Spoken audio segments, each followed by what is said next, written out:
성경 말씀 구약성경 이사야서 10장입니다. 이사야 10장 15절에서 23절까지 한 절씩 읽겠습니다.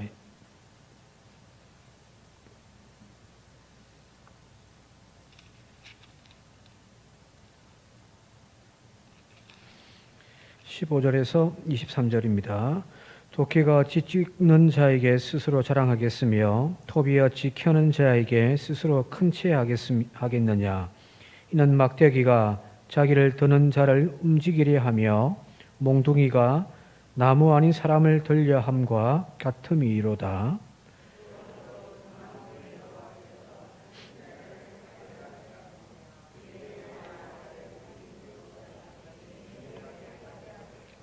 이스라엘의 빛은 불이 되고 그의 거룩하신 이는 불꽃이 되실 것이니라.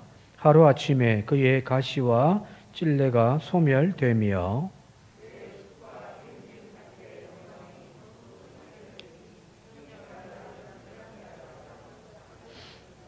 그의 숲에 남은 나무의 수가 희소하여 아이라도 능히 계수할 수 있으리라.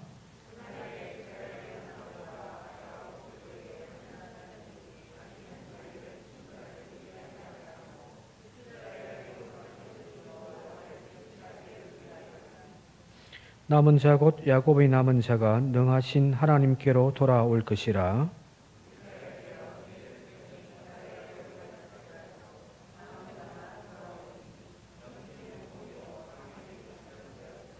함께 읽겠습니다. 이미 작정된 파멸을 주 만군의 여호와께서 온 세계 중에 끝까지 행하시리라. 아멘.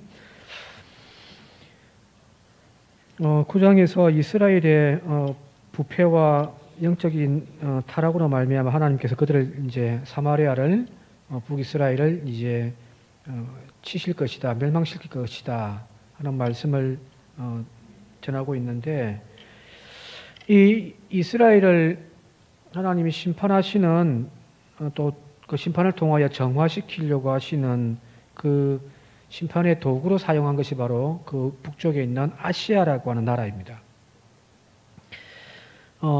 아시아를 하나님 들어서 그들을 이스라엘을 치기 위한 도구로 하나님이 세우셨다는 거거든요. 근데 문제는 이 타락한 이스라엘 백성들을 향한 진노의 채찍으로 사용하는 이 아시리아가 그 역사 뒤에서 역사를 이끌어 가시는 하나님의 의도를 깨닫지를 못하는 거예요. 그러니까 지금 하나님의 자녀를 치라는 거잖아요. 그죠? 근데 자기가 이제 치면서 그 치는 목적을 모르는 거예요. 그냥. 그래서 오늘 보니까 5절과 6절에 이렇게 이야기합니다. 5절과 6절을 한번 읽어보겠습니다. 시작. 아수르 사람은 화 있을진저 그는 내 진노의 막대기요 내 손의 몽둥이는 내 분노라.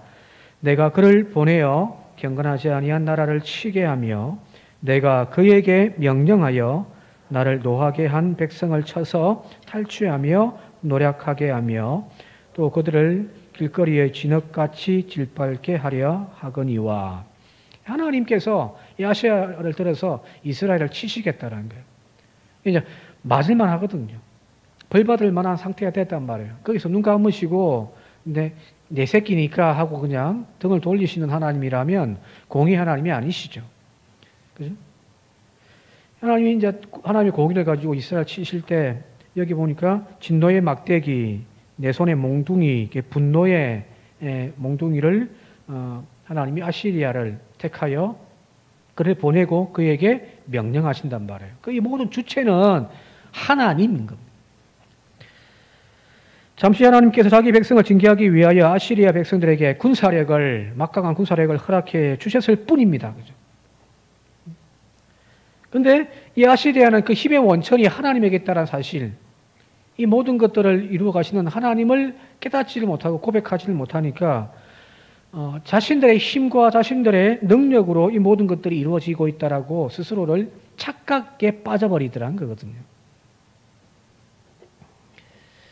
계속해서 10절과 11절 한번 읽어볼게요. 세번역으로 좀 읽어보도록 하겠습니다. 세번역 시작.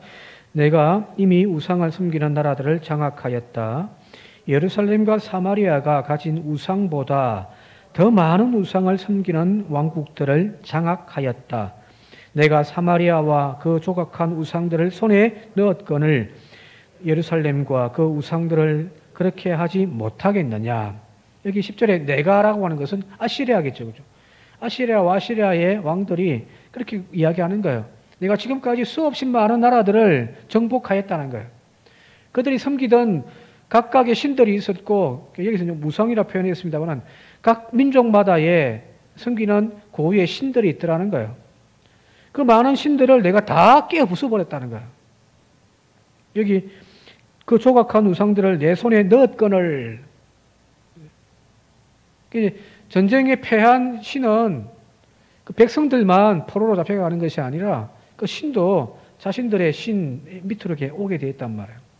자, 이렇게 수없이 많은 우상들을, 신들을 내가 정복하여 지금 그 왕국들을 장악했는데 예루살렘과 사마리아에 있는 그 우상보다 더 많은 내가 신들을 내가 장악했다는 거잖아요. 그죠? 이제 그런 마음에 예루살렘과 사마리아를 향하여 끝까지 끝 이렇게 생각하고 있는 거거든요.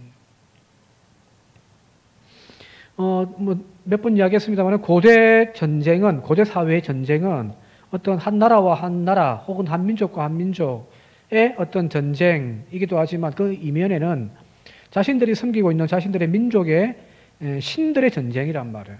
그래서 항상 전쟁에 나갈 때 신에게 묻고 그리고 신의 어떤 제단이라든지 상징물을 가지고 나가서 그 전쟁에서 함께 전쟁을 한단 말이에요. 그래서 만약에 전쟁에서 졌다 그러면 이 민족의 신이 나약한 신이에요. 그 전쟁에서 이겼다 그러면 이 민족이 섬기는 신이 더 강한 신이라고 여겨졌단 말이에요. 그래서 좀 힘이 약한 민족들은 어떻게 할까요? 자신들이 섬기는 신뿐만 아니라 강한 나라의 신들, 강한 민족의 그 신들을 역수입해 오는 거예요. 그래서 그 신을 의지하여 자신들의 안전과 보호를 신에게 위탁하는 거란 말이에요. 자, 그리 본다고 한다면 오늘 새벽에 열왕기하 23장, 22장을 읽었는데 21장인가요? 지금 이 시대거든요. 이사야가 죽고 난 다음에 히스기야의 아들 므낫세가 왕이 올랐을 때에 그의 아버지는 오직 하나님만 찾고 하나님만 의지했는데 그걸 다 무시해버리고 이 므낫세는 그야말로 이제 막 종교 짬뽕을 만들어 버렸단 말이에요. 말씀 한번 같이 읽어볼게요. 한번 띄워주세요. 열왕기하 21장 3절에서 6절입니다. 함께 읽겠습니다. 시작. 그의 아버지 히스기야가 헐어버린 산당들을 다시 세우며 이스라엘의 왕 아합의 행위를 따라 바알을 위하여 제단을 쌓으며 아세라 목상을 만들며 하늘의 일월 성신을 경배하여 섬기며 6절 또 자기의 아들을 불 가운데로 지나게 하며 점치며 사수를 행하며 신접한 자와 박수를 신임하여 여호와께서 보시기에 악을 많이 행하여 그 진노를 일으켰더라. 자, 여기 그의 아버지 히스기야는 하나님 한 분이면 된다는 거예요. 또 인간을 의지하고 어떤 큰 민족과 세력과 군사력을, 군대를 의지하기보다는 하나님을 의지해야 된다라고 하는 그 고백 가운데 그 열왕기에 나와 있는 이 히스기야에 대한 평가가 어떻게 됐냐면은 그를 전후로 해서 그 어떤 왕도 히스기야와 같이 하나님을 의지한 자가 없더라는 거예요. 그리 보면은 자기 아버지 아하스 왕과 완전 다르죠, 그죠? 이사야가 그렇게 찾아가서 하나님을 의지하십시오. 세상을 의지하지 마십시오. 애굽도 의지해서는 안 되고 아시리아도 의지하지 마십시오. 라고 했음에도 불구하고 아하스는 하나님을 의지하는 것을 포기하고 세상의 어떤 방법을 찾아가지고 아시리아에 조공을 바치고 군사력의 지원을 받았잖아요. 그죠? 근데 히스기야는 철저하게 하나님을 의지했단 말이에요. 그래서 막 산당을 다 깨부수고 여러 가지 우상들을 다 몰아내는 종교 개혁을 일으켰던 것이 히스기야인데, 그의 아들이 이제 왕위에 올라가지고 뭐 하냐면은 아버지가 어떻게 했던 것도 상관없어요. 다시금 온갖 신들을, 그 고대 근동 지방에 있는 잡다한 신들 다 끄집어뜨려가지고 예루살렘의 성전에 뭐 제단들을 쌓는 거예요. 왜 그랬을까요? 왜 그랬을까요? 힘이 없어서 그래요.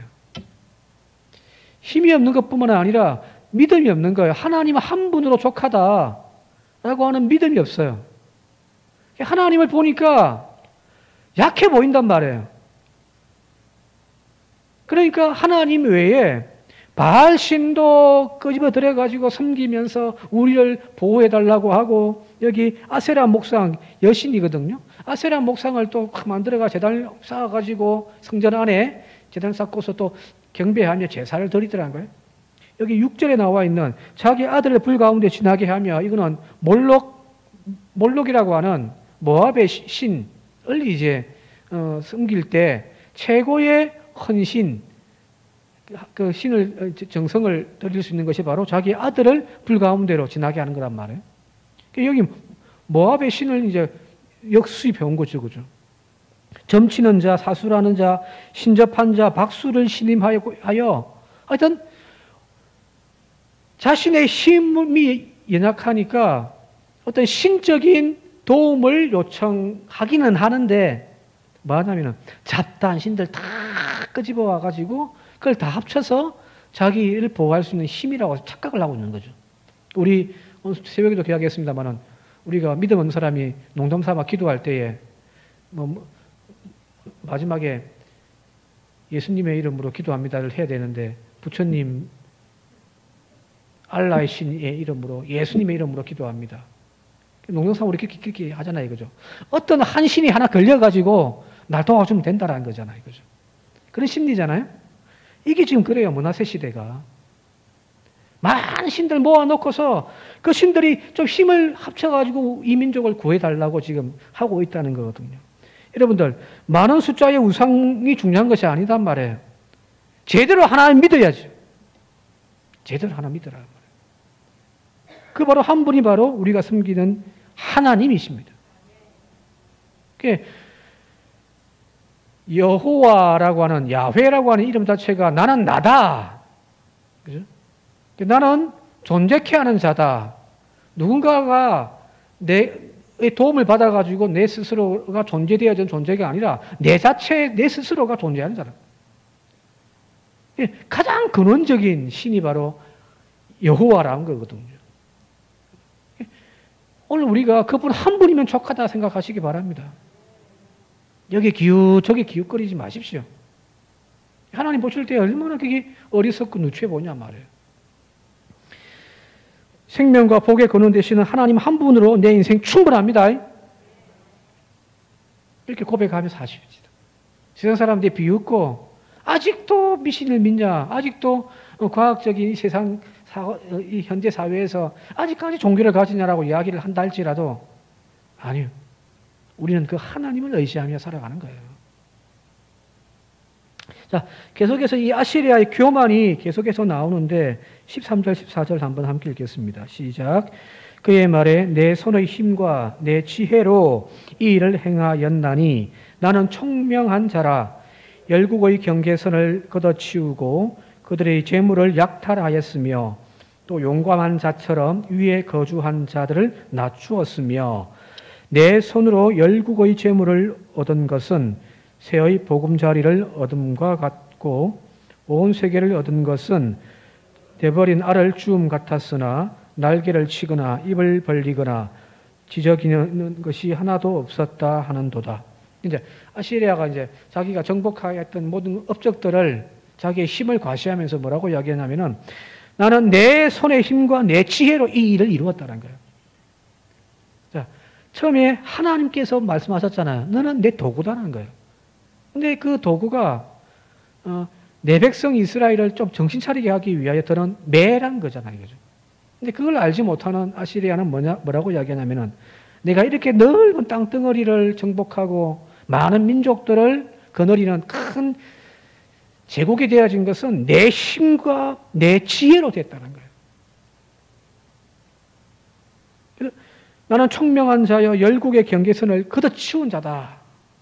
얼마나 거창하게 이야기합니까? 그죠? 자, 모든 것이 자신의 힘과 자신의 지혜와 자신의 능력으로 이루었다고 이야기하는 것이 여러분들 죄입니다. 우리가 죄를 너무 이렇게 도덕적으로만 생각하는 경우들이 많아요. 나가서 누군가를 흉을 본다든지 때렸다든지 빼앗았다든지 훔쳤다든지, 그죠? 아이들 같은 경우 거짓말 하지 마. 이런 걸 우리가 죄라고 이야기합니다만은 가장 성경이 이야기하는 죄의 근본적인 개념은 뭐냐면 하나님에 의하여서 살아가야 할 존재가 이제 하나님은 제거해버리고 그 자리에 자기 자신이 올라가는 거예요.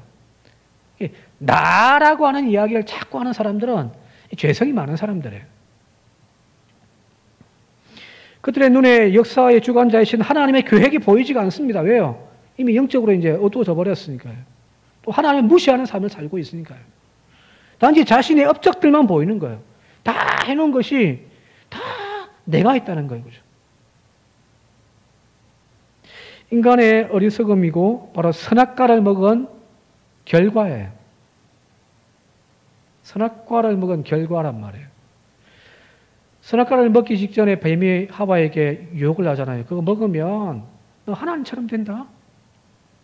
하나님처럼 너도 지혜로워질 거야. 라고 이야기를 해서 보니까 보암직도 하고 먹음직도 하고 막 지혜롭게 할 만큼 탐스럽더란 말이에요. 먹었더니 실제로 지혜가 생겼어요. 그동안 보이지 않던 것들이 보이기 시작하는 거예요. 그죠? 근데 문제는 뭐냐면 하나님처럼 보는 것이 아니라 자기 자신의 기준으로 보더란 거예요. 이거 뭐 창세기 할 때 이미 다 이야기를 했으니까. 그 전까지 빨가벗고 부부가 막 동산을 누비고 살았는데 전혀 아무 문제도 없었는데, 그리고 그 하나님이 지어놓으신 그 몸은 하나님 보시기에 아름답더라고 이야기를 한 하나님의 형상을 닮은 그 몸이란 말이에요. 뭐 거기에 사사 이런 게 필요 없잖아요. 그죠? 뚱뚱해도 이쁜 거예요. 그런데 그 선악과를 따먹고 난 다음에 눈이 열려지면서 자기 기준으로 벌거벗은 것이 부끄러워. 그리고 하나님 앞에서 죄를 물을 때에 자기가 잘못했다고 이야기하지 아니하고 자기는 속 빼버리고 저 여자 탓입니다. 저 뱀 탓입니다. 남에게 돌려버리는, 철저하게 자기 중심으로 바뀌어져 버렸어요. 하나님이 인간을 만들어 놓고서 우주 만물 가운데, 창조물 가운데 지도자로, 영적인 어떤 관리자로 세워놓으신 것은 자기를 희생해 땀을 흘려고 하면서 이 세계를 균형 있게 잘 관리하는 거예요. 자기를 봉사하는 거죠. 그죠? 그게 아니라 어느 순간부터 선악과를 따먹고 난 다음에는 철저하게 자기 중심이에요. 자기 중심밖에 없어요. 가인과 아벨의 이야기도 그거잖아요. 바로 어떤 신학자는 그렇게 이야기해요. 선악과는 에고의 발견이다. 자기 자아를 발견한 거예요. 근데 이 자아가 발견되어지면 좋죠. 그죠? 그런데 문제가 그것이 자기 중심적인 사고로 생각을 하게 되어지고, 그것이 더 이제 나아가면 이기심이 되어져 버리고, 그 이기심이 더 많아져 버리고, 그게 탐심이 되어 버린단 말이에요. 다 빼앗아가지고 내 거 채운단 말이에요. 성경이 이야기하는 죄가 이거잖아요. 자, 여기 아시리아가 바로 그런 지금 어처구니 없는 일을 행하는 거죠. 하나님이 하시려고 하는 목적은 까마득히 알지 못한 채 내 힘으로, 내 지혜로, 내 능력으로 이 모든 거 다 이루었다. 오늘 여러분들이 이루어 놓은 성과들, 어찌 보면 여러분들이 거기에 지금 앉아 계시지는 않고 있습니까? 제가 목회를 하고 있다면 우리 교회가 막 처음에는 내가 왔을 때는 쫙 찌그러들었던 교회인데 내가 열심히 헌신하고 목회해가지고 천명되어진 교회를 내가 만들어놨다. 그 성공한 자리에서 우리가 고백해야 되는 것은 뭐냐면 하나님이 하셨다라는 것이 되어져야 되는 거죠. 그죠? 근데 그 자리에서 내가 했다라는 거예요. 한국교회, 대형교회 크게 이루어놓았던 원로 목사님들의 많은 분들이 뒷모습이 좋지 않은 이유 중에 하나가 바로 그거예요. 내가 했다라는 거예요. 내가. 그래서 내 자식이 여기에 앉아야 되고, 은퇴를 해도 내가 이 교회 상황이 되어져 가지고 담임 목사였지만 다 영적으로 또 컨트롤 해야 되고. 아닙니다. 하나님이셔야 합니다. 그걸 고백하고 그걸 실천하며 사는 존재들이 바로 그리스도인들이죠. 그죠? 자, 여기 이 우쭐에 있는 착각에 빠져 있는 이 아시리아를 향하여서 지금 하나님이 오늘 이제 선언하시는 말씀이 바로 오늘 읽은 15절 말씀입니다. 다시 한번 읽어볼게요. 15절 시작. 도끼가 어찌 찍는 자에게 스스로 자랑하겠으며 톱이 어찌 켜는 자에게 스스로 큰 채 하겠느냐. 이는 막대기가 자기를 드는 자를 움직이려 하며 몽둥이가 나무 아닌 사람을 들려함과 같음이로다. 우리가 무언가 나무를 패기 위하여서 쓰는 도구, 도끼든 혹은 톱이든 그죠? 또 뭐 어떤 몽둥이든 들어서 그걸 사용하는 그 주체는 인간인데 어느 순간부터 도끼가 톱이 여기 몽둥이가 자기가 주인 행세를 하더라는 거예요. 자기야.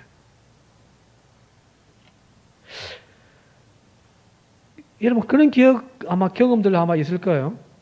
뭐 지금 그렇게 하면은 별로 안 좋긴 한데 이전에는 그게 당연시였겠으니까 어떤 일이냐면은 아이들이 클 때에 뭐 잘못했다든지 혼이 나야 될 경우 아이를 불러 앉혀놓고서 이제 자 같은 거 탁 가지고 와가지고 너 이거 잘못했어, 그죠? 이렇게 이제 훈육을 하면서 손바닥 내 해가지고 그 자 가지고 막 아무 때나 떼지 않고 손바닥이 그죠? 3대 정도 때린단 말이에요. 저도 어릴 때 몇 번 했습니다. 애가 막 안 맞으려고 울고 그죠? 잘못했어요. 막 하잖아요. 근데 손바닥을 때리고 난 다음에 이제 아이를 또 다시금 이제 타일러서 이렇게 하는 거는 틀린 거야. 내가 너를 미워서 때린 건 아니야. 라고 또 이렇게 보듬어 줘야지, 그죠? 근데 이 아이가 어느 순간 그 자를 보면은 경기를 일으킨다고 생각해 보세요. 왜? 저 자가 나에게 고통을 준단 말이에요. 내가 뭔가 잘못했을 때 아빠가 또 그걸 들어가지고 자로 나를 때린단 말이에요. 그죠? 자, 그럴 때 자를 보면 무서워하고 막 경기를 일으키는 아이를 위해서 그 부모가 어떻게 해야 될까요? 자를 치워버리는, 그죠? 제일 좋은 방법은 아이와 함께 그 자를 가지고 와서 아이 손에 그 자를 주고서 부러뜨리게 하는 거거든요. 자를 부러뜨린단 말이에요. 그러면서 아빠는 저 자를 더 사랑하는 것이 아니라 나는 너를 더 사랑한다라고 하는 것을 보여줘야 되는 거죠. 그죠? 그죠? 지금 하나님이 하시려고 하는 것이 지금 그거예요. 비록 내가 이스라엘의 잘못되어진 것들을 고치기 위하여 매를 들어 도구로 아시리아를 들어 사용하였지만 나는 매를 사랑하는 것이 아니라는 거예요. 내 백성 이스라엘을 더 사랑하시는 거예요. 근데 지금 매가 교만해져 버려가지고 지금 막 자기의 자녀를 계속 괴롭히려고 하고 심지어는 하나님을 향하여 매질하려고 하고 있을 때 하나님은 어떻게 하실까요? 부러뜨려야죠. 그죠? 부러뜨리십니다. 거기 이제 이후에 나와 있는 이 아시리아에 대한 하나님의 심판의 이야기고요. 뒤에 가면 이제 바벨론에 대한 심판도 마찬가지예요. 아시리아는 북이스라엘을 심판하기 위한 하나님의 도구 매였다면 바벨론은 남유다를 심판하기 위한 하나님의 도구였으니까요. 그런데 하나님은 매를 사랑하는 것이 아니에요. 내 백성을 사랑하는 거예요. 자, 지난 토요일 날 이제 우리 학생들 불러놓고 이제 세례 교육을 시키고 있거든요. 세례 교육 시키면 세례 문답집 교육 하잖아요, 그죠? 세례 문답집을 딱 펴자마자 제일 첫 번째 서론하고 나오는 것이 있는데 그 서론에 여러분 잘 아시는 첫 장의 질문이 뭐냐면은 인간의 첫째 목적은 무엇입니까? 세례 교육을 다 받아보신 분들은 아마 아실 거예요. 인간의 첫째 목적은 무엇입니까? 뭐죠? 인간의 첫째 목적이 뭐예요? 이걸 모르면 이제 신앙이 처음부터 이상하게 나가는 거죠. 세례교육을 다시 받으실래요? 다 알고 계실 거예요. 그죠? 하나님의 영광을 위하여. 정확하게 거기에 적혀 있는 대로 이야기하면 하나님을 바르게 알고 삶 전체를 바쳐 그분을 영화롭게 하며 영원토록 그분을 즐거워하는 것입니다. 이게 인간의 첫 번째 목적이란 말이에요. 한마디로 이야기하면 우리는 하나님의 영광을 위한 도구예요. 하나님이 인간을 창조하신 것은 하나님의 영광을 위하여, 하나님의 기쁨을 위하여 창조하신 도구들이란 말이에요. 그리고 하나님께서 창조해 놓으신 이 우주와 자연, 피조물 모든 것들을 관리하기 위한 청지기로 하나님은 우리를 창조해 놓으신 거잖아요. 그죠? 아주 좀 특별한 존재로. 자, 그런데 이 인간이 어느 순간부터 타락하여 하나님을 잊어버려요. 그리고 자기가 자기 인생의 주인이라고 이야기를 하고 이 세계의 주인이라고 인간들이 이야기를 하고 있단 말이에요. 그래서 모든 영광 하나님께가 아니라 모든 영광 내 거라고 하는 거예요.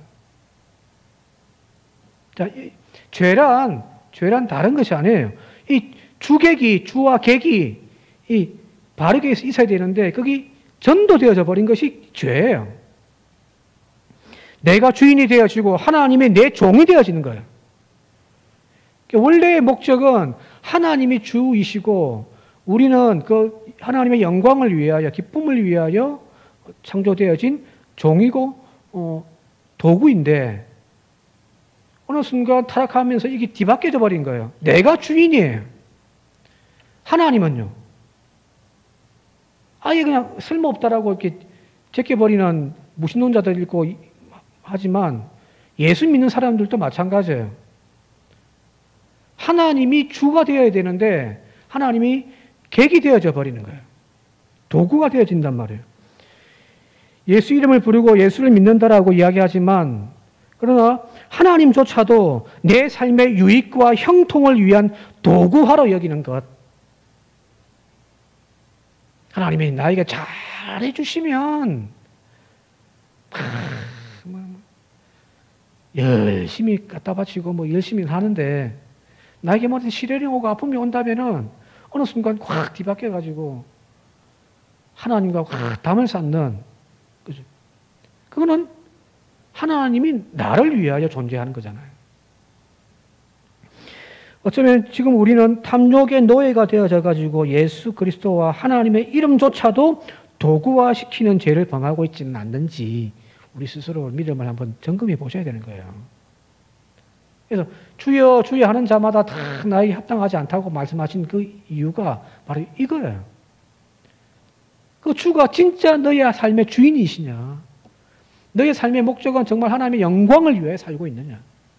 아니면 단지 나의 유익과 나의 삶의 형통을 위하여 하나님의 이름을 단지 그냥 도구처럼 갖다 쓰는 거고 있느냐?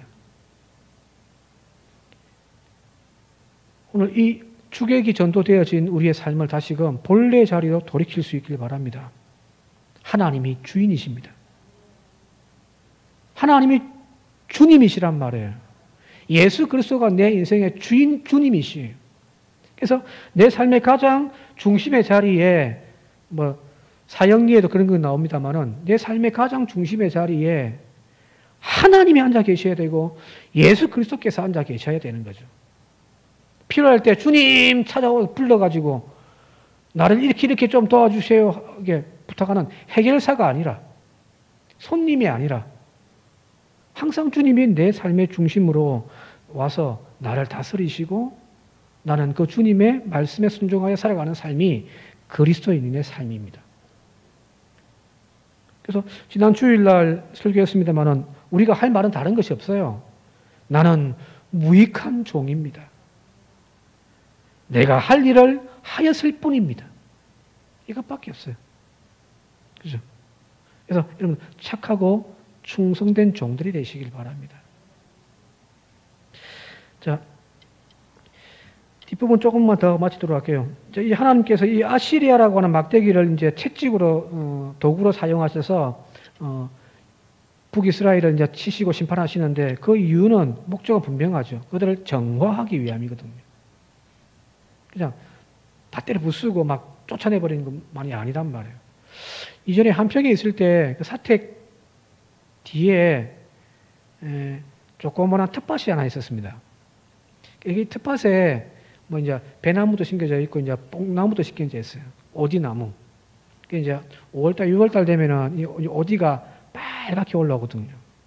그러면 주희랑 이제 속꼬리 들고 올라가서 제가 따가지고 탁 주면 주희는 밑에서 받아 먹고 막 그랬단 말이에요. 그런 즐거움이 있었습니다. 근데 어느 해부턴가 주렁주렁 열리던 이 오디나무가 병이 들기 시작해가지고 오디가 조금 올라오다가 익을 때쯤 되면은 이게 막 새카맣게 회색으로 바뀌어버려요. 만지면 딱딱해요.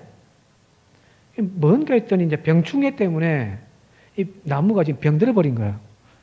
그 이름이 뽕나무 균핵병인가 막 그래요. 이파리 뒤에가 막 허옇게 막 변하고 뭐가 붙어있고 막 그래요. 징그러워요. 근데 문제는 이것이 겨울이 지나고 잎 다 떨어지고 나무 가지만 앙상하게 남아있는데 그 다음 해에 또 생겨요. 또 열매들이 또 다 죽어가요. 수액을 다 빨아먹어가지고 열매를 맺지를 못하는 겁니다. 한 번 걸린 나무는 계속 걸리게 돼 있다는 거예요. 그래서 이제 장로님이 한 분이 오셔가지고 전기톱으로 막 해가지고 막 나무를 잘라버렸습니다. 지저분하니까 이파리가 막 시커멓게 떨어지고 막 지저분하거든요.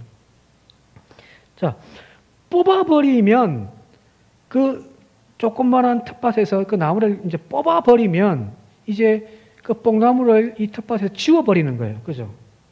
그런데 뿌리채 뽑아버리지 아니하고 그냥 밑둥을 툭 잘라버려가지고 병들었던 그 나무를 잘라버리면 그 거루터기에서 다시 가지들이 쭉쭉 올라온단 말이에요.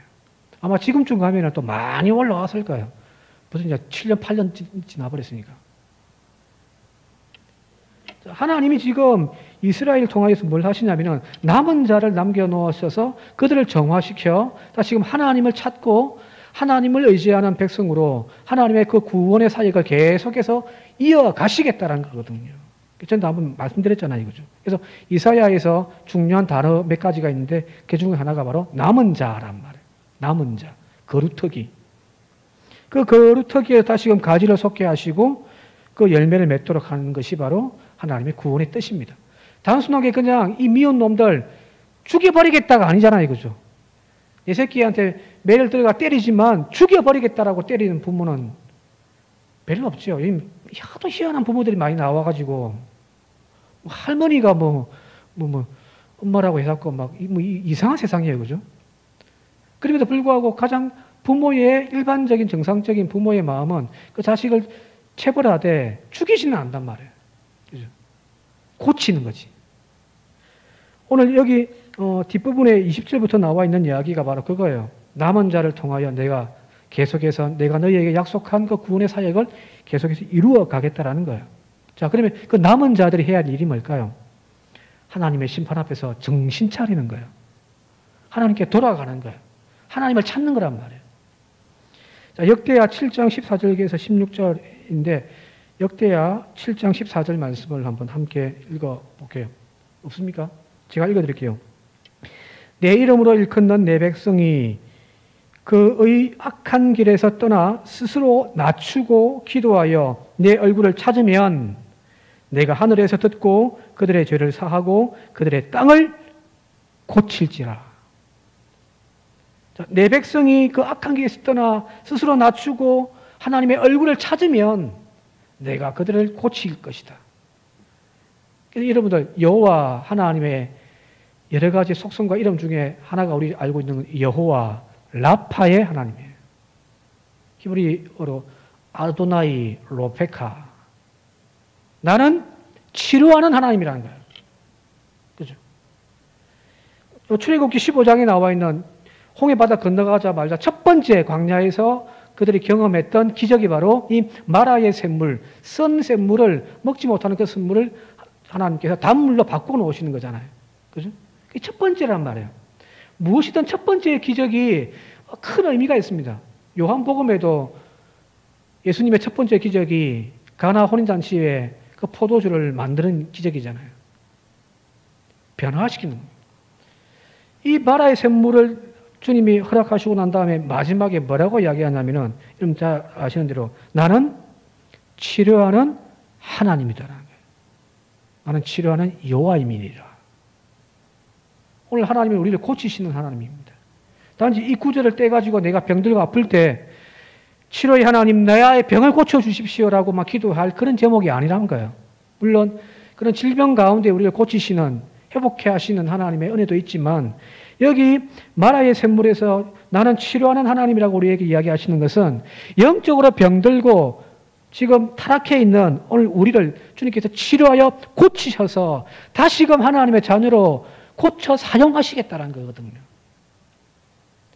오늘 우리의 인생이 격가지만 조금 고침받는 그런 저와 여러분들이 아니라 인생 자체를 고침받는 성도들이 되어질 수 있길 바랍니다. 하나님은 그런 성도, 그런 교회를 통하여 계속해서 하나님의 사역을 이루어가는 거거든요.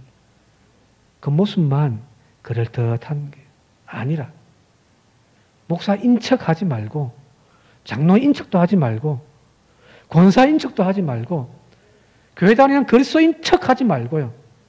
하나님의 그 치료하시고 고치시는 은혜에 따라 근본이 바뀌어져서 정말 그리스도인으로 살아가고 목사로 살아가는 저와 여러분들이 되시기를 이 시간 주님의 이름으로 축원드립니다.